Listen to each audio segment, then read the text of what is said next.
আপনারা এখন দেখছেন সনাতন মিডিয়া প্লাস। চ্যানেলটিতে নতুন হলে এখনই সাবস্ক্রাইব। এখানে কথা হচ্ছে এই সনাতন ধর্মের অবনতি কেন? দুটো কারণ।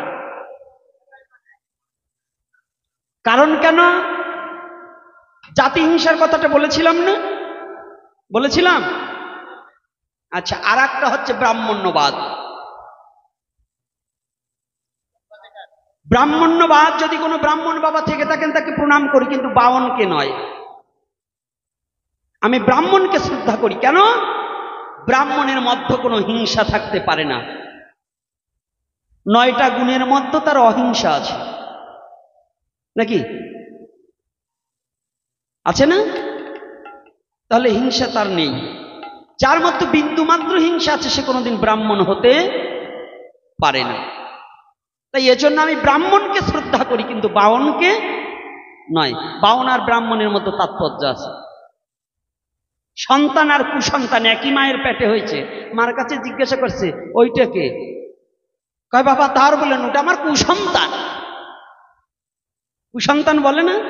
তো ব্রাহ্মণ কুলে জন্মগ্রহণ করেছে, কিন্তু সনাতন ধর্মের বিধিনিষেধ মানে না, সনাতন ধর্মকে অবহেলা করে চলে এবং সে হিংসার প্রতীয়মান মূর্তি হয়ে রাক্ষসের স্বভাব নিয়ে পৃথিবীতে পৈতে গলায় নিয়ে দাঁড়িয়ে আছে। ওটাকে আমি ব্রাহ্মণ মানি না, ওটা ওই দানব মানি। ব্রাহ্মণ আমি বলি। তাতে যদি আমার পৃথিবীতে মরতে হয় আমি মরে যাব, তবু ওকে ব্রাহ্মণ স্বীকার করে যাব না। তবে ব্রাহ্মণ স্বীকার করি তাকে। আজও ব্রাহ্মণ আছে, আর আমার ভগবানও ব্রাহ্মণকে সম্মান করেছে। এজন্য কেউ ভুলেও ব্রাহ্মণের অন্তরে ব্যথা দিতে চেষ্টা করবেন না, কিন্তু তাই বলে জজাইনে দানবের আতেরটা খাবেন না।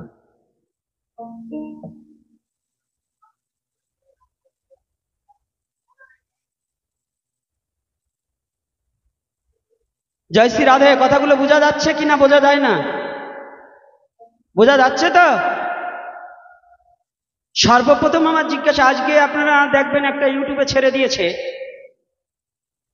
আমি জানি না ফরিদপুর জেলার মধ্যে এত বড় একটা অপদার্থর জন্ম হয়েছে। কোন বীজেতে জন্ম হয়েছে, ওর মা বাবা বোধহয় বেঁচে নেই পৃথিবীতে। থাকলে আমি যে একটু জিজ্ঞাসা করতাম যে এটা কোন বেসনের জন্ম। কারণ ভাঙা থানাধীন, ওর জন্ম ছিল ভাঙা থানাধীন রবিন শাহ নামে কাপড়ের বড় দোকান এবং বড় ব্যবসায়ী, বাবুরহাটে দোকান। এর আগে গোপনে গোপনে ওর কর্মচারীর জন্য গরু কিনে দিতেন কুরবানি দেওয়ার জন্য। এবার 8খানা না 9খানা গরু কিনে দিয়েছে, কোটিপতি, বিশাল কোটিপতি। এই রবিন শাহর দ্বারা সনাতন ধর্মের কোনো উপকার 10 জন মানুষের 10খান বস্ত্র দান করে না। অথচ এই কিছু আমার ইসলামিক বাবাদের বোকা বানাবার জন্য, বোকা মানে কি জানেন? জেনে রাখবেন, এই যে লোক, এরা হচ্ছে ধূর্তবাজ, এরা হচ্ছে সন্ত্রাসের চেয়ে খারাপ। মানুষকে খারাপ প্রবৃত্তির কাজে লাগাবার জন্য লোভ দেয়। তাই ওর ফেটকারিতে যতটা অন্য ধর্মের লোক কাজ করে তাদেরকে অবৈধ কাজ করাবার নিমিত্তে, তাদের দ্বারা যাতে অবৈধ কাজ করাতে পারে এজন্য তাদেরকে জিম্মি রাখার জন্য, তাদেরকে খুশি রাখার জন্য প্রতি বছর গরু কিনে দেয়। এবারও তাই দিয়েছে। সাংবাদিকরা গিয়েছে, সে এমন একটা নোংরা কথা বলছে, আজকে আমার বলতে বাধ্য। ইউটিউবে ছেড়ে দিয়েছে এবং সাংবাদিকরা সংবাদে দিয়েছে, আর টিভিতে। ভাঙাতে কাশীনাথ শাহর ছোট ভাই রবিন শাহ। আমার লজ্জা হচ্ছে ওর কথাটা এবং ভাষাটা শুনে। ওর মা যদি বেঁচে থাকতাম একটু জিজ্ঞাসা করতাম, ওই ছেলেটা কি ওর সত্যিকার সাহার ছেলে, ওর বাবার জন্মের না অন্য কারো জন্মের, তাই একটু বলো।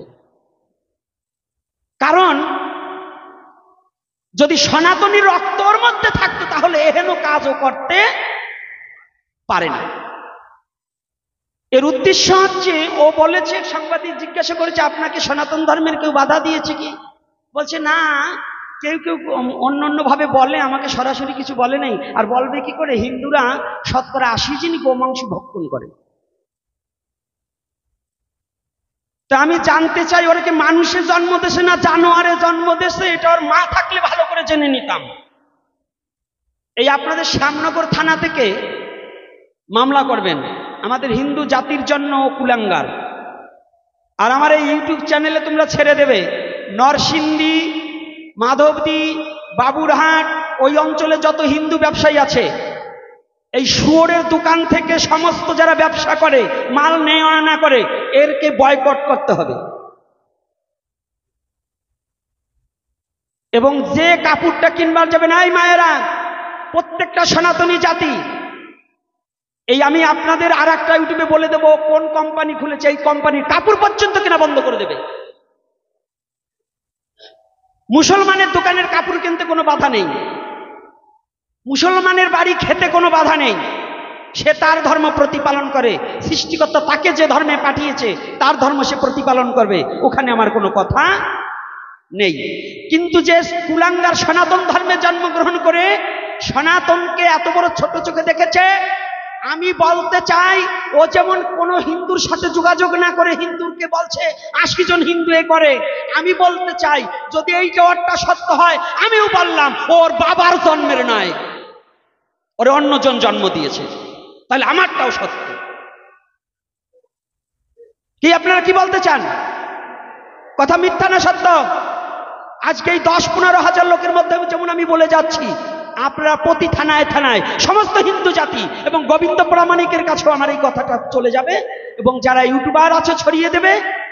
গোবিন্দ প্রামাণিক নয়, শুধু বাংলাদেশের গৌড়ীয় ইসকন যে যেখানে আছে, এই সুরের বিরুদ্ধে মামলা প্রত্যেকটা থানায় থানায়, যাতে কত কোটি টাকার মালিক হয়েছে, যাতে থানায় দৌড়াতে দৌড়াতে হাজিরা দিতে দিতে টাকা যেন পথের ভিখারি হয়ে যায়। আমার ভাবতে লজ্জা হয় যে ফরিদপুর জেলার মধ্যে এই ভাঙা থানায় এত বড় একটা অপদার্থের জন্ম হয়েছে। ওর মুখ দেখার উচিত নয় সমস্ত হিন্দু জাতি। আর যে ছোট করে প্রকৃত মুসলমানরা ওর গরু কখনো গ্রহণ করবে না, কারণ এই যে কিছু লুভী লোকদেরকে গরু দান করে অপকর্মকে হাসিল করার জন্য এগুলো করছে, এগুলো যারা চেতন এবং যারা প্রকৃত আলেম তারা কোনোদিনও এটাকে গ্রহণ করবে না। এটা কি বুঝতে পারেন? আমার কথাটা কি কষ্ট হচ্ছে নাকি? আবার যেন কালকেই আপনারা আবার সমালোচনা করেন না যে গোপীনাথরে আনলাম হরিকথার জন্য, এটা বলে কেন? এগুলো না বললে এই শয়তানগুলোর জ্বালায় হরি বলতেও পারবেন না। পারবেন কি? ওখানে মৃদঙ্গ কিন্তু ছোট ছোট করে করতালবাজি ভোগারুকি সেরে দেন, কারণ ওখানে মৃদঙ্গ বাজালে পরে মন থাকবে না হরিকথার ভিতরে। হ্যাঁ, দাঁড়া, কেন বলছি এ কথাগুলো? আজকে মনে খুব দুঃখ, যন্ত্রণা। আগামী দিন কুরবানি, পৃথিবীর যার যার স্বধর্ম তার তার প্রতিপালন করা, এটা তার তার দায়িত্ব, কর্তব্য। কর্তব্য নয়, আমার ধর্ম আমি প্রতিপালন করব, তার ধর্ম সে প্রতিপালন করবে। কোন ধর্মকে ছোট করে দেখার অধিকার আমার নেই। একজন মুসলমান বাবা, সে তার ধর্ম প্রতিপালন করবে। সে যদি আমার বাড়িতে যায়, সে যদি নামাজ পড়ার জন্য, হ্যাঁ নামাজ পড়বে, এতে আমার মাটি তো অপবিত্র হয়ে যাবে না। আমার আহ্নিক করার সময় হলে আমি একজন মুসলমানের বাড়ি বসে আমি আহ্নিক করব, মাটি তো অপবিত্র না। আমার আহ্নিক করতে, মুসলমান বাড়ি বসে আমার আহ্নিক করতে আমার কোনো কষ্ট নেই। কেন কষ্ট নেই? আমি থাকি মুসলমান অধ্যুষিত, মানে এখানে মুসলমানই বেশিরভাগ লোক, তাহলে সেখানে আমি 4 ঘর হিন্দু আর সব মুসলমান, ওখানে মুসলমানদের সাথে মানে মিলে চলতেই হবে, চলতে হবে কিনা? তাই বলে আমার ধর্মটাকে বিসর্জন দিয়ে তো আমি তার ধর্মে যাব না। আমার ধর্মের মর্যাদা আমার রক্ষা করে চলা, এটাই আমার কর্তব্য। কি করে? ঠকের দেশে বসবাস করছি, আমি কিন্তু কথা ভুলিনি। তাই আপনাদের কাছে জানাতে চাই, এই আজকেই এই ইউটিউবাররা যারা আছে আজকে ছড়িয়ে দিবে আমার এই কথাটা, যাতে ওই কুলাঙ্গারের কানে যায়, ওই কুলাঙ্গারের কর্ণে যায়, আর সমস্ত জায়গা থেকে, এই শ্যামনগর থানা থেকে মামলা করবে, বৈঠিঘাটা থানা থেকে মামলা করবে, বৈঠিঘাটা থানা না, এখান থেকে মামলা করবে, যারা যেখানে আছেন সমস্ত হিন্দু জাতি, আমি নাম ঠিকানা সব দিয়ে দেবো। মামলা চালাতে হবে, ওর যাতে হাজিরা দিতে দিতে কাম সারা হয়ে যায়। কারণ এই বদমাশকে ছেড়ে দেওয়া যাবে না, সবাই লেগে যাবে। কারণ এ বাংলাদেশে ও যা বলেছে কোনো মুসলমান বলতে সাহস পায়নি। ও দেখেন গোপনে ওর স্ট্যাটাস বাড়াবার জন্য, টাকা ইনকামের জন্য ও পাকিস্তানি কোনো দালালের খপ্পরে পড়েছে। ওর মধ্যে পাকিস্তানি কিছু টাকা এবং এই হিন্দু জাতিকে নিঃস্ব টাকার লোভে করে নিশ্চয়ই কোনো পাকিস্তানি লোক ওর সাথে বসা আছে। এই জন্যই সনাতন জাতিকে ঘায়েল করার জন্য ওর মধ্য দিয়ে এই কথা বেরিয়েছে। এইটা আমি এই